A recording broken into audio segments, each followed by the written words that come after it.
So, Star Wars Celebration kicked off today with their Lucasfilm presentation, and I think it's made as many waves, let's say, for what it has announced for what it hasn't announced. They didn't stream it. They didn't have any film news for Star Wars, and they didn't make some announcements for Ahsoka for casting, which were expected. By the way, take this with a grain of salt, but I'm hearing that those announcements for Ahsoka will come with the Favreau and Filoni panel on Saturday. Although I hear they're not going to release Ezra's casting, that they're going to try and make that a big surprise when the show actually drops. Let's see if they can keep. They kept Grogu a surprise. So I think Lucasfilm, at least the Favreau-Filoni division, can probably do anything. So yeah, let's break it down. Let's break down what they did and didn't do. Now, they made the very unpopular decision not to live stream it as they have in the past. Now, I can understand wanting to have something special for the people who actually attend Star Wars Celebration. But you can cut out the live feed as they do during other presentations if they didn't want to. The Mando teaser only played, they didn't release that publicly. It only played to the room. So they could have cut out the live feed. They've done that in the past. I think the real problem is that there's been a precedent for showing Star Wars Celebration. Like, they never show the Marvel Hall H panel at Comic-Con, but that's because they never do that.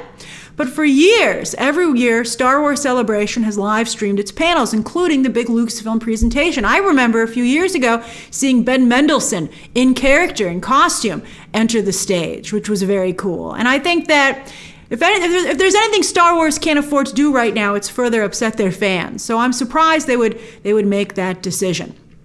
So yes, the only thing that wasn't released to the public that was shown there was the Mandalorian Season 3 teaser. Again, as I've told you before, I hear rumors that that's probably the last season. But I think it's very exciting. Katie Sackhoff is also going to be a lead character in this season, and that's one of the reasons I think she was there in person. According to people who were there, because again, they didn't live stream it. They had two trailers. Other trailers were shown, which were released to the public. Andor and Willow. Lucasfilm trying to be like, "Hey, we're more than just Star Wars," and we're like, "Are you?" All right, let's see if they can get Indiana Jones back on track. But I've already reacted to those, and you can check out those videos, linked down below. And then everything else was just announcements, and we'll go over those announcements in a moment. But first, I want to talk about the lack of movie announcements, because while there's plenty of Disney Plus action, there's still no developments regarding any upcoming Star Wars movies. When are we going to see these things? Patty Jenkins' Rogue Squadron is on hold, but I don't think they're ever going to make that. I think that's right next to Rian Johnson's trilogy that's apparently still maybe going to happen.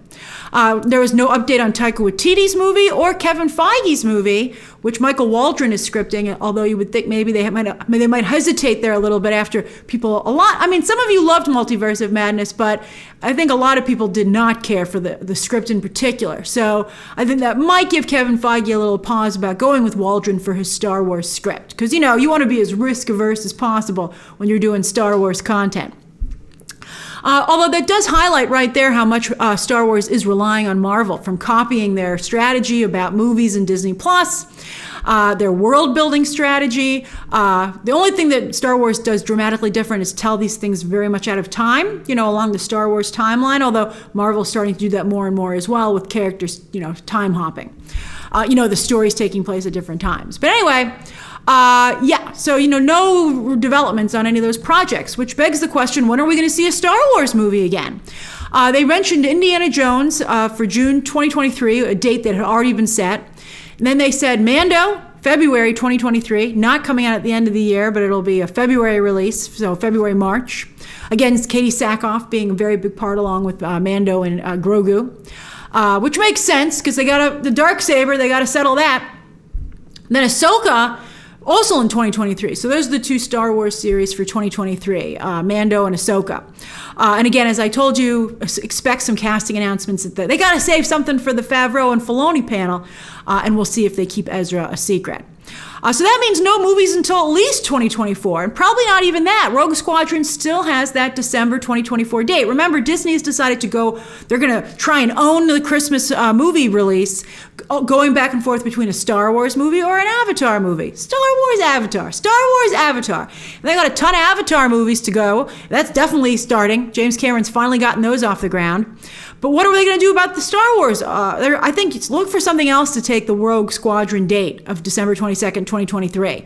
And then they can't release a Star Wars movie then because that's Avatar 2. Or Avatar 3, I guess, technically. Avatar 3.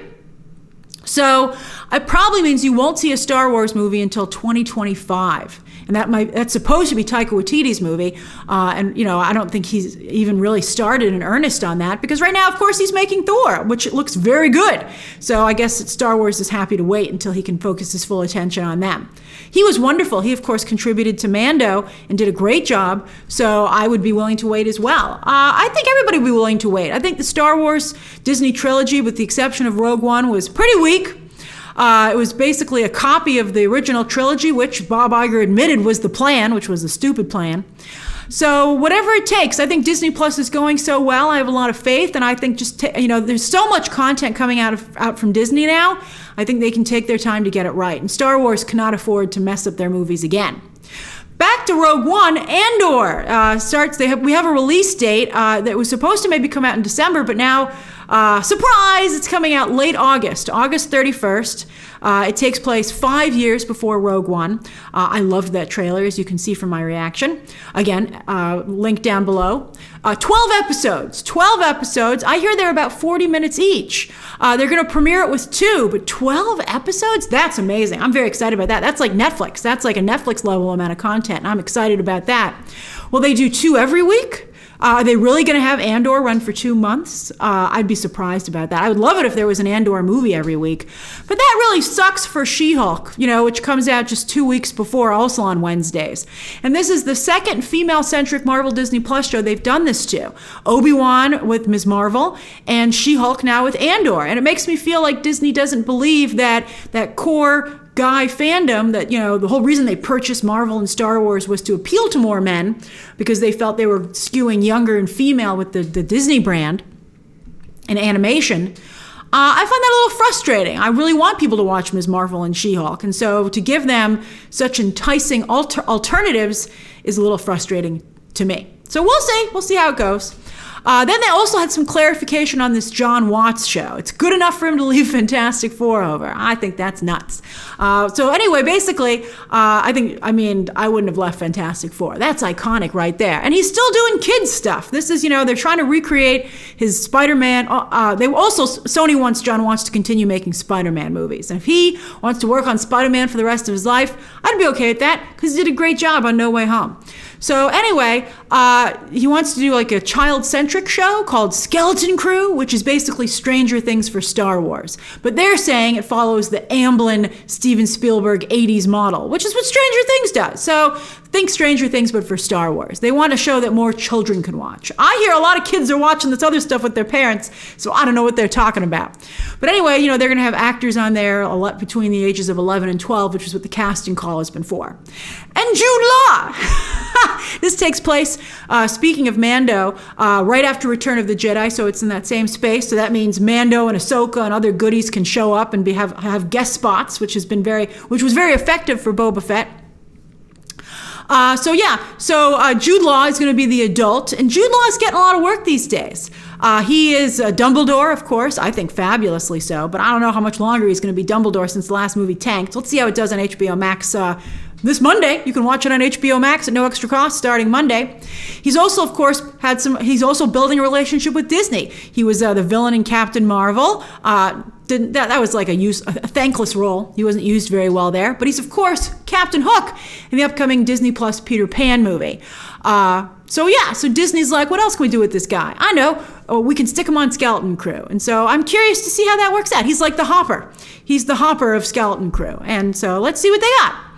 No set release date on that. So how's it sound to you? I think Star Wars seems in very good shape. I think it's a little frustrating not to get more news, but I think it's indicative of a studio that's still finding its footing after really falling down. But good for them. good for them that they're being very careful as they get back up. And I think that so far, so good. I like all this stuff quite a bit.